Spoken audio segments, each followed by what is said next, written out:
Bom, boa tarde, pessoal. Boa tarde, produtor rural. Boa tarde, ouvintes aí que estão assistindo esse meu vídeo, né? Esse aqui é o meu primeiro vídeo aqui do canal do YouTube. Meu nome é Maicon, sou natural de Varginha, Minas Gerais. Eu resido aqui no estado de Minas Gerais, na cidade de Varginha. Tenho 34 anos de idade. Sou especialista em crédito rural. Tenho formação de MBA em agronegócio pela Exalc, USP, ok? E hoje a gente vai falar aqui, no primeiro vídeo do canal, de crédito rural. Né? A gente gostaria de gravar aqui esse conteúdo para vocês. Esse aqui é um conteúdo muito extenso, né? Muito amplo, muito complexo. Então eu vou tentar trazer aqui, eu vou nichar esse conteúdo aqui para tentar entregar um pouco aí de informações, né? Para quem estiver assistindo esse vídeo. Né? A gente sabe que ele não vai sair perfeito, o primeiro vídeo, não vou conseguir trazer todas as informações que eu gostaria de trazer para vocês, tá? Mas vamos seguir aqui e vamos ver o que a gente consegue entregar para vocês aí, tá? A gente vai tentar fazer o mais natural possível, beleza? Então eu gostaria de falar de um assunto que eu acho que ele é muito interessante, né? Que é a prorrogação do crédito rural, né? O que é a prorrogação do crédito rural?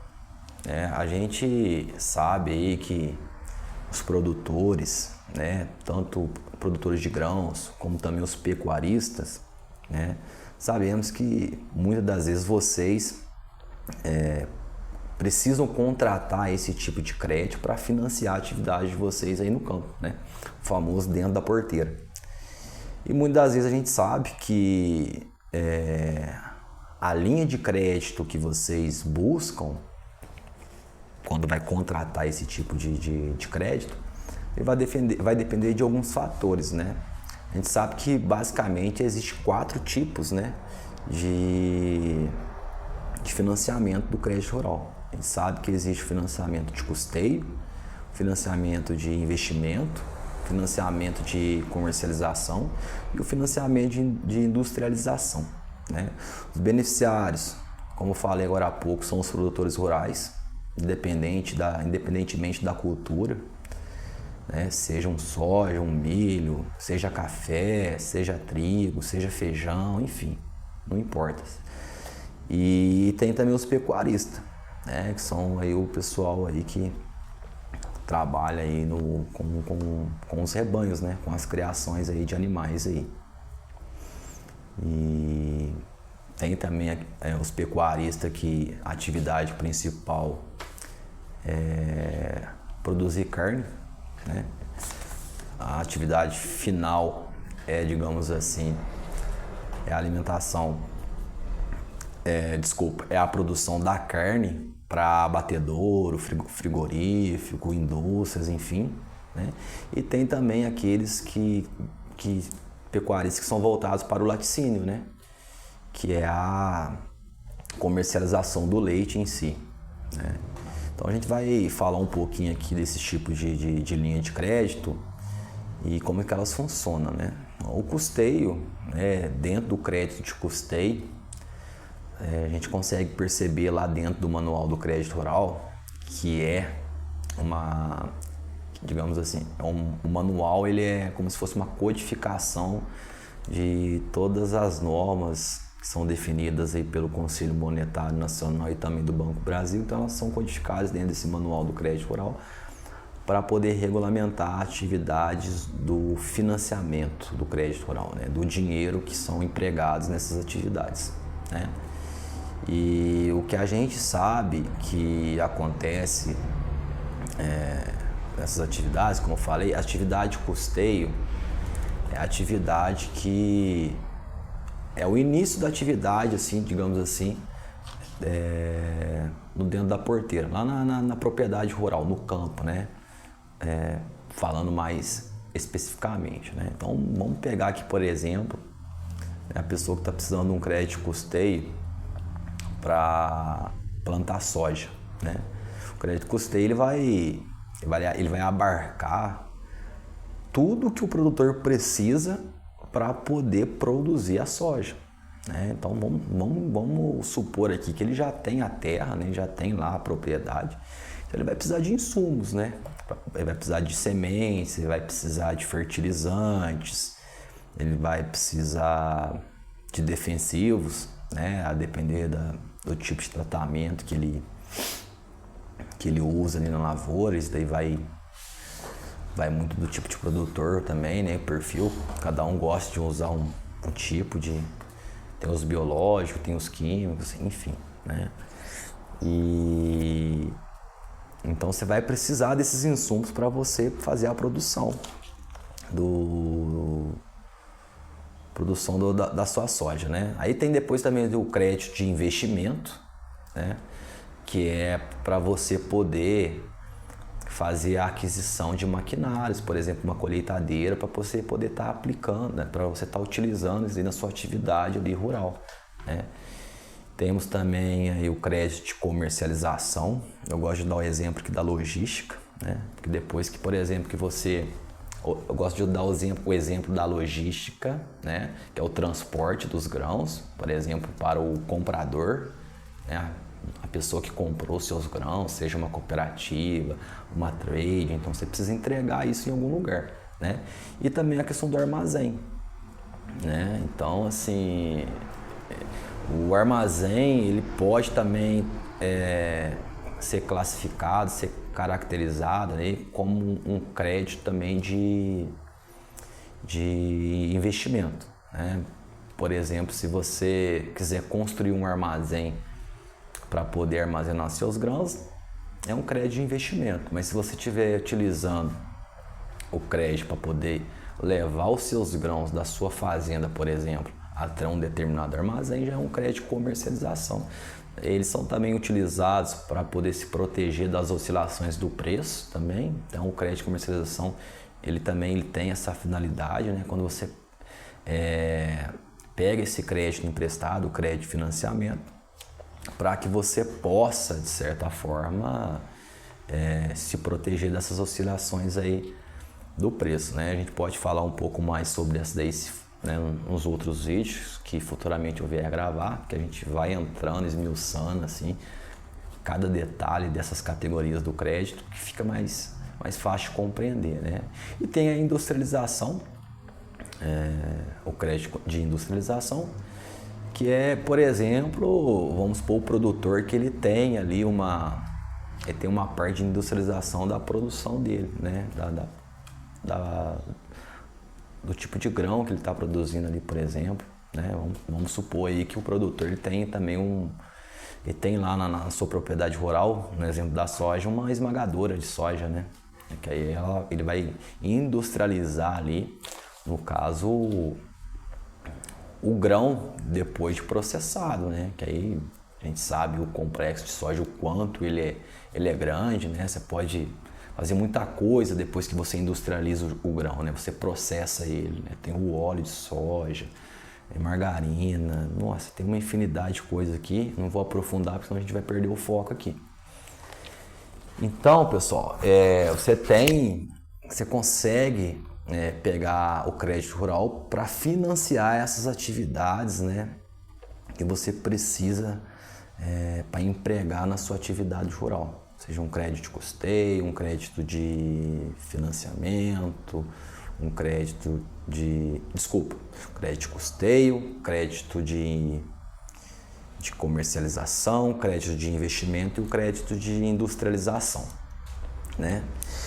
E a gente sabe que muitas das vezes quando o produtor rural, no caso, quando ele pega esse crédito para poder financiar a sua atividade no campo, né? É uma atividade de risco, né? Uma atividade a céu aberto. Então a gente sabe que o produtor rural ele pode ter dificuldades, né? Ele pode ser surpreendido, né, por situações que fogem do controle dele. Então o próprio Manual do Crédito Rural, ele previu, né, na sua regulamentação situações que o produtor rural ele pode acionar, digamos assim, o agente financeiro, né, no momento ali da contratação do crédito rural. Você tem que procurar uma instituição financeira para ela liberar esse crédito para você, né? E como eu estava falando, a atividade do produtor rural é uma atividade de risco. Então o produtor rural, suponhamos aí que ele está lá na produção, por exemplo, uma produção de soja, ele é surpreendido, por exemplo, por um evento climático, né? Aí vai depender da região que o produtor está instalado, mas vamos citar aqui as principais, né? Que é seca, geada, excesso de chuva, por exemplo.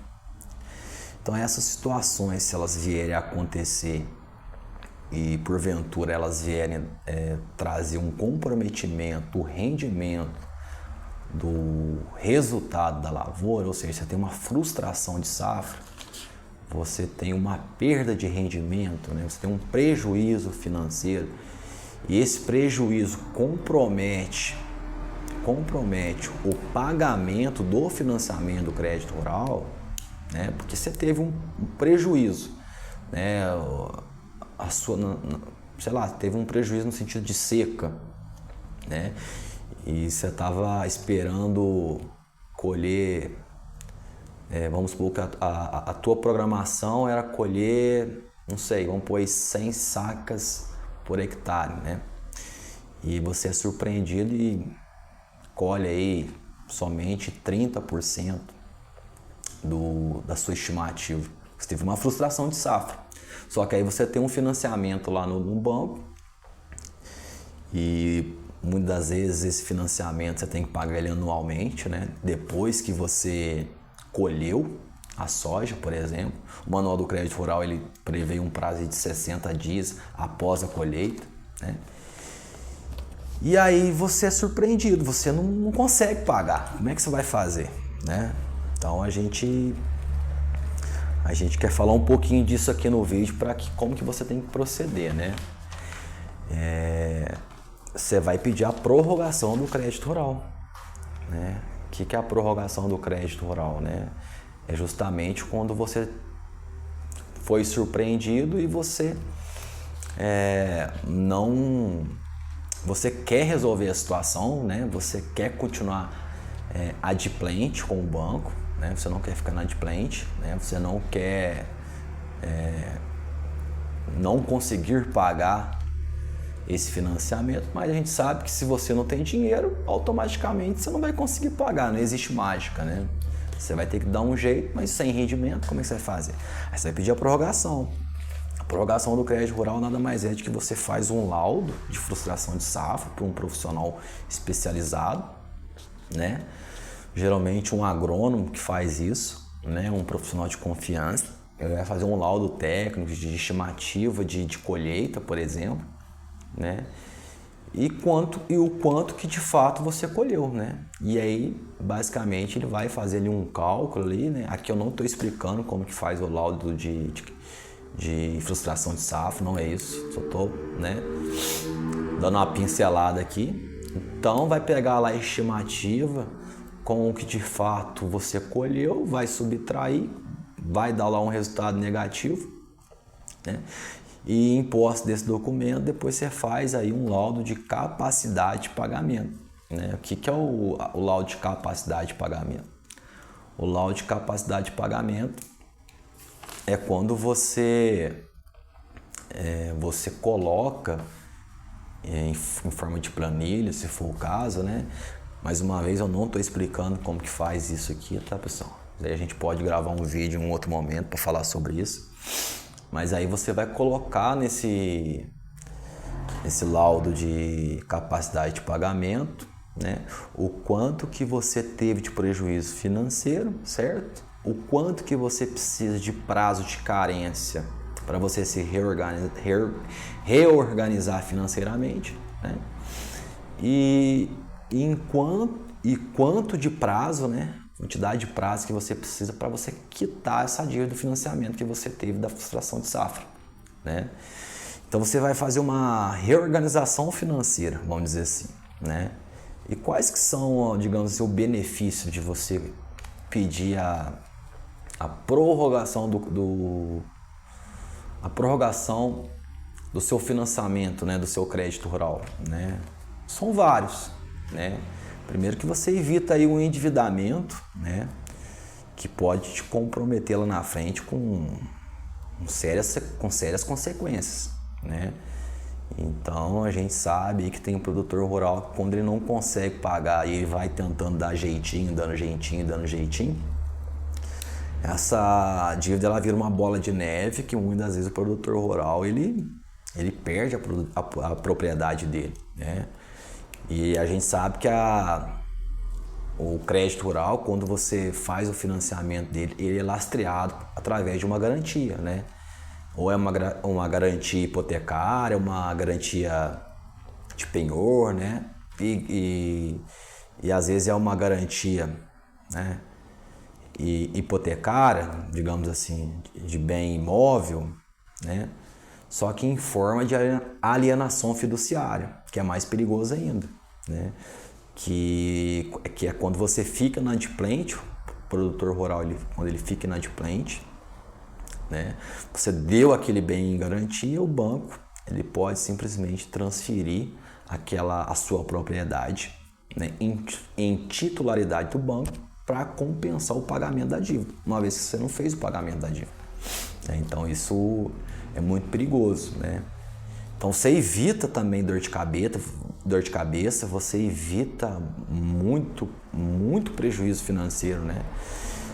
E você pedindo a prorrogação do crédito rural também, além dessa reorganização financeira, ela impede que o seu nome seja negativado, né? Porque você com o nome negativado e já com uma frustração de safra, digamos assim, nas costas, como é que você vai conseguir pegar crédito no mercado, né? Você está devendo o banco, né? Você tem que pagar. Se você não tem renda, então como é que você vai fazer? Então a importância da prorrogação do crédito rural.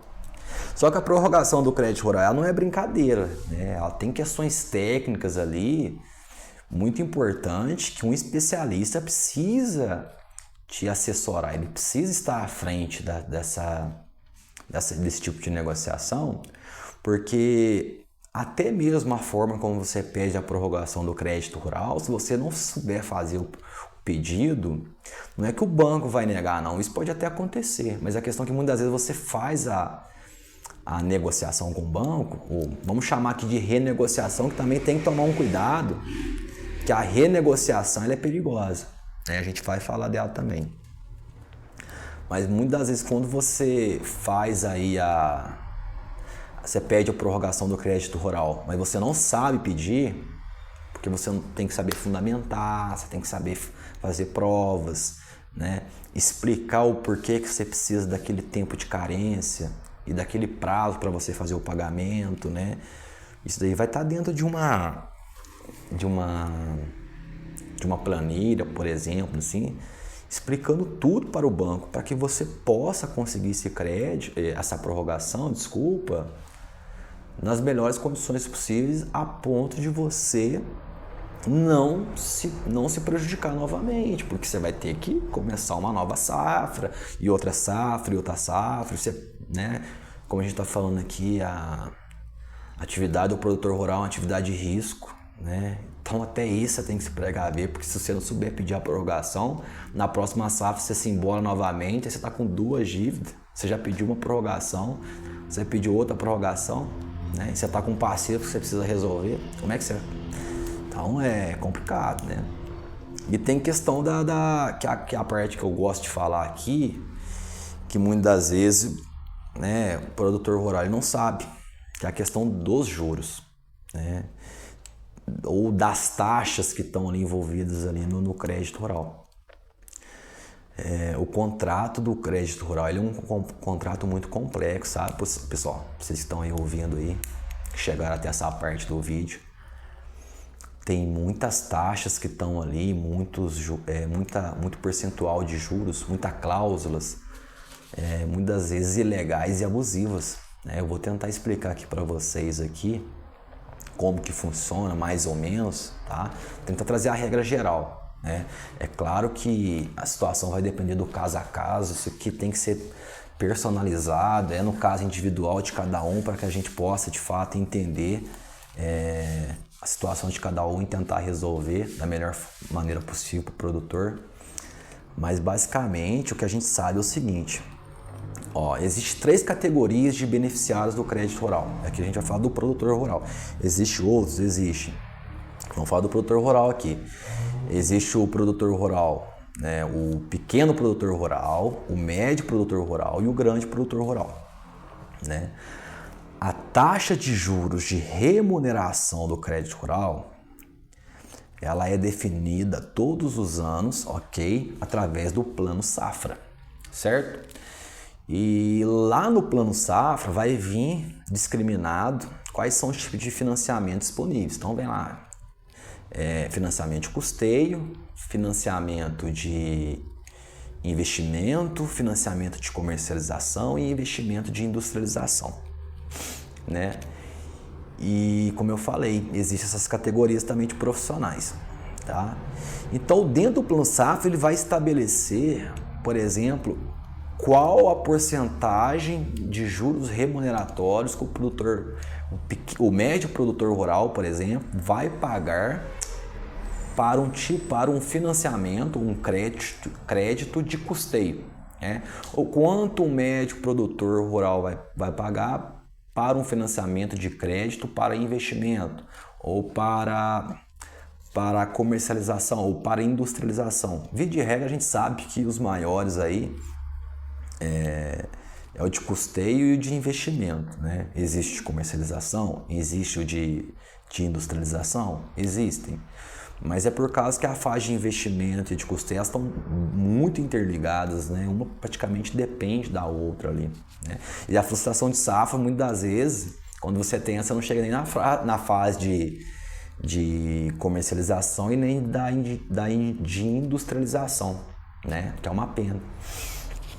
Então, por isso que a gente fala, o próprio governo ele libera mais verbas nos créditos de custeio e de investimento.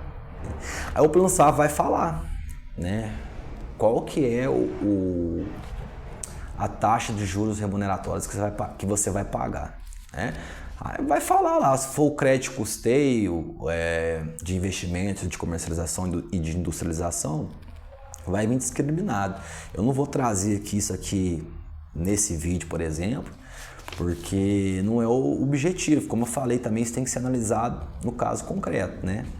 Mas tem lá a cartilha lá no Ministério da Agricultura e Pecuária, né? No mapa lá. E então lá bem discriminado, vem falando tudo certinho lá.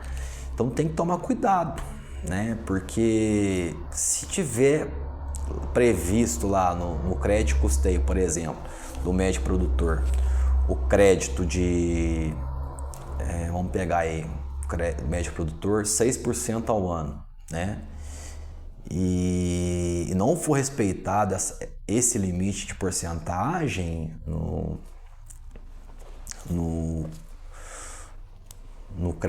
na hora que você vai fazer o financiamento, no contrato, vamos dizer assim, você está tomando prejuízo, está fazendo uma pactuação de financiamento de crédito rural, mas tomando prejuízo. A verdade é essa, né? E aí você precisa fazer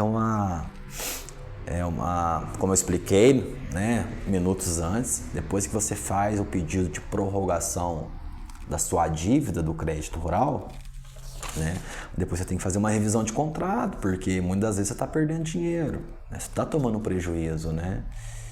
E tem outras nuances também, né, que é quando o banco ele libera o financiamento para o produtor rural, mas ele coloca lá no contrato, por exemplo, que o recurso, né, o crédito, o dinheiro que ele tem para prestar no produtor é um dinheiro do banco, né, vamos dizer assim.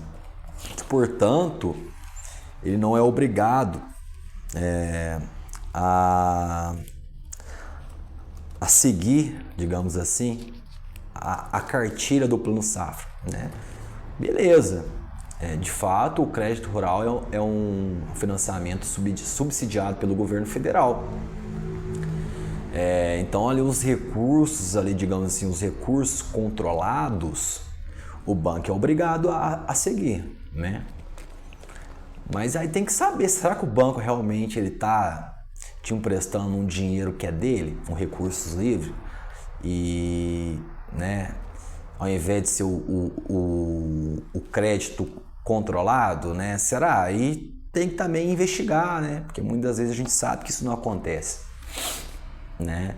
E mesmo que o banco empreste o crédito com recursos livres, que é o dinheiro dele, digamos assim, ele é obrigado a respeitar a taxa de juros de 12% ao ano, né? E a gente sabe, a gente vê contratos aí na prática, o produtor pagando aí o dobro dessa taxa, 24% ao ano. Então, fazendo uma conta de padeiro aí, você já vê aí o dobro, né? Quanto que não dá de dinheiro indevido que você está pagando para o banco aí, né? Então é perigoso, tem que tomar cuidado sobre isso daí. E fazendo uma conta muito assim, bem rápida aqui, de 12% ao ano, por exemplo, vamos pegar aí bom, não vou fazer essa conta aqui agora não, que eu vou acabar errando aqui. Eu não quero isso, como te falei, isso daí tem que ser no atendimento, no caso a caso mesmo.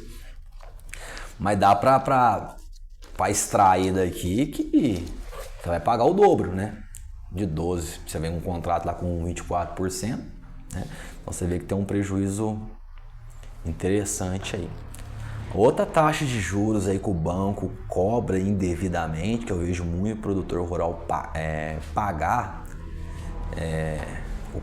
o crédito rural, ele paga ali a parcela do crédito rural e muitas das vezes ele não percebe que tem essa taxa ali embutida, né? Eu vou explicar um pouco melhor como é que ela funciona. Na verdade, ela chama juros de mora, né? Na verdade, não é que você paga quando você contrata o crédito, não é isso. É quando você está em atraso, né? Quando você está em atraso, o manual do crédito rural, ele prevê que o banco ele pode declarar vencida toda a sua dívida do crédito rural, toda a sua dívida do crédito rural, do financiamento, né? E então vamos supor que você tem lá o seu financiamento, né, foi combinado que você pague ele em 3 parcelas anuais, né, em 3 anos, né? Então se no primeiro ano você já teve problema, né, o manual do crédito rural fala que os outros os 2 anos que ainda estão por vir, né, que ainda vão vencer, que o banco pode declarar vencida toda aquela dívida e pedir que você faça o pagamento, né, a quitação de toda a dívida, sob pena dele tomar o seu patrimônio, né, que é aquele que está em garantia, né? Só que o que acontece? Aí que está o grande problema, né? Muitas vezes quando o banco ele vai fazer essa cobrança do juros de mora, ao invés dele te cobrar o que de fato a lei federal determina, né? Ele não segue não, ele não obedece não. Muitas das vezes o que ele faz, ele te cobrar, porque o juros de mora, o certo banco, ele te cobrar 1%, ok? Por ano, ou seja, é 1% sobre todo o valor da dívida que você tem que pagar dentro de um ano, né? Que é o calendário civil. Então vamos supor que você tem lá um crédito rural de custeio de 3 milhões de reais, que dá para dar o exemplo. E você dividiu isso daí em 3 vezes, né? Em 3 parcelas anuais de 1 milhão de reais, certo? Ao invés do banco te cobrar 1%, certo? De 1 milhão de reais, né? Ele aplica, na verdade, 12%, ou seja, ele cobra 1% no primeiro mês, aí no segundo mês já já seria mais 1%, no terceiro mês já mais 1%, ou seja, ao longo de 12 meses vai dar 12% ao ano. Ele aplica 12% de juros de mora ao ano, ok? Em cima da sua dívida, por exemplo, de R$1 milhão, né? Só que, como eu te falei, ele pode declarar toda a dívida vencida. Então, na verdade, daria aí um total de 36% ao ano. É muita coisa. Mas os juros remuneratórios aí, que, como eu falei, né, quando é recursos livres, é 12% ao ano no máximo que o banco pode cobrar, ou seja, 1% ao mês de juros remuneratórios, né? Ao invés disso, o banco muitas vezes ele cobra o dobro disso, que ele alega que é recursos dele, então que ele pode cobrar isso, né? O que não é verdade, não é assim que funciona, né? E quando o recurso não é livre, o recurso é controlado, o banco, na verdade, o que ele tem que fazer é, na verdade, seguir aí o plano safra aí, que é as taxas de juros aí definidas pelo Conselho Monetário Nacional, ok? O Ministério da Agricultura e Pecuária, ele que, digamos, ele lança essa cartilha aí no mercado, que é uma forma de direcionar, né, repartir, dividir e organizar esse crédito rural, né, junto às instituições financeiras que estão credenciadas a fornecer esse crédito para vocês, produtores rurais, que for precisar desse crédito e vier contratar, certo? Bom, pessoal, é isso. Acho que eu consegui entregar aí o que eu estava querendo entregar para vocês, certo? Esse conteúdo sobre prorrogação do crédito rural. Me esforcei aqui para entregar o máximo possível, tá? Eu espero que eu sei que talvez o primeiro vídeo assim ainda tenho que evoluir mais, né? Eu preciso melhorar mais aí, dicção, né? Questão do foco, no olhar na câmera. Mas o importante aqui é o conteúdo, eu não vou preocupar muito com isso não, tá? Se o som estiver bom, a imagem estiver boa, para mim o mais importante é que eu consiga também entregar a informação para vocês, tá? Como eu falei, não se esgota o tema, é muita coisa, tá? Mas a gente vai tentar trazer aqui aquilo que a gente acha que é importante, né? O que vocês têm que prestar atenção, né?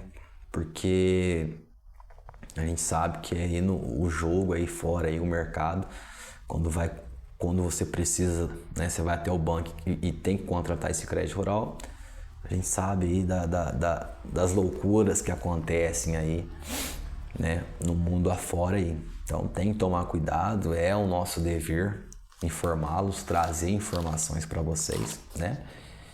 E é isso, tá? Eu ia pedir para vocês aí, se vocês gostaram do conteúdo aí, inscreva no canal aí, inscreva-se no canal, tá? Dá o seu like, compartilhe esse vídeo aí com as pessoas aí que você acha que precisa saber dessa informação, é importante, né? Então compartilha mesmo, leva esse conteúdo aí para um amigo, para uma pessoa que precisa, né? É importante, né? Deixe seu comentário também, se tiver alguma dúvida aí, e eu vou responder com o maior carinho, com o maior prazer para vocês. Como te falei, não dá para esgotar tudo, pode ter coisas aqui que passam despercebidas, eu não consegui falar, mas a gente vai ajeitar isso, vai evoluindo, a gente vai melhorando, tenho certeza disso, tá bom? Acho que é isso. Acho que eu só queria falar aqui, para finalizar, não me lembro se eu falei, das classificações aí, do que a legislação está entendendo, o que é um pequeno, um médio e um grande produtor rural, tá? Hoje, na safra 23-24, o pequeno produtor rural é aquele que fatura até R$500 mil bruto, tá? De faturamento bruto. R$500 mil anuais de faturamento bruto. O médio, ele fatura aí de R$500 mil até 3 milhões de reais anuais bruto, tá? E o grande produtor é aquele que fatura acima de 3 milhões de reais. Tem algumas outras regrinhas também, tá? A gente vai falar disso em outros vídeos, eu vou esmiuçar isso melhor, mas via de regra é isso, tá? A taxa de juros remuneratórios também não dá para cravar aqui para vocês nesse vídeo, porque é caso a caso, tá? A legislação, ela estabelece taxa de juros assim, somente o Plano Safra, que é o dinheiro do governo federal que financia a atividade do crédito rural,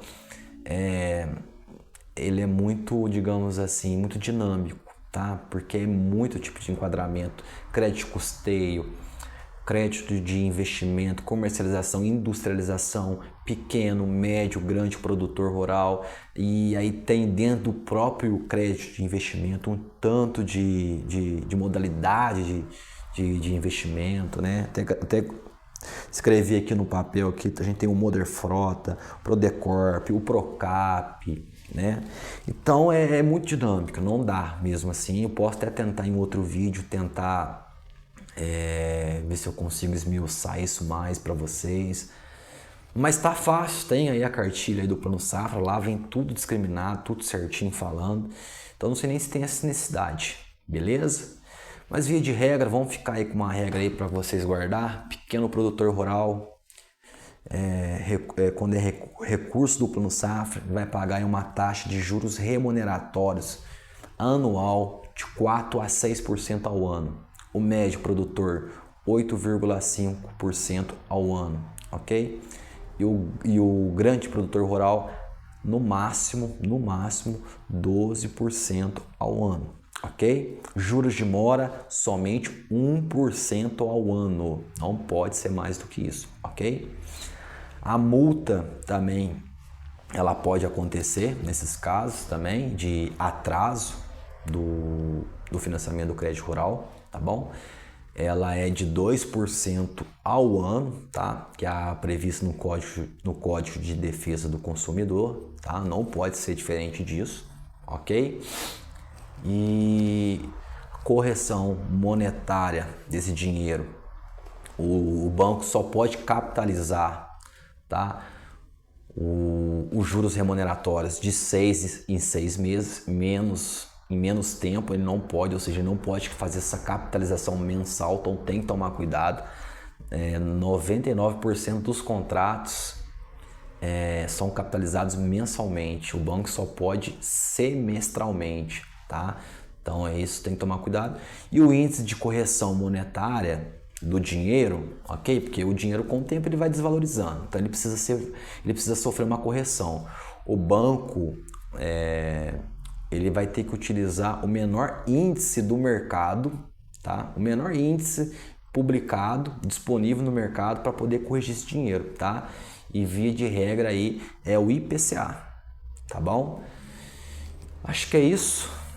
Beleza, pessoal? Escreve nos comentários aí se tiver alguma dúvida, o que eu puder fazer aí o que eu puder ajudar aí a esclarecer aí, eu vou fazer, tá? Então escreve no comentário se tiver alguma dúvida, inscreva no canal, compartilhe esse vídeo, tamo junto, tá bom? Obrigado e um abraço. Fique com Deus. Até mais.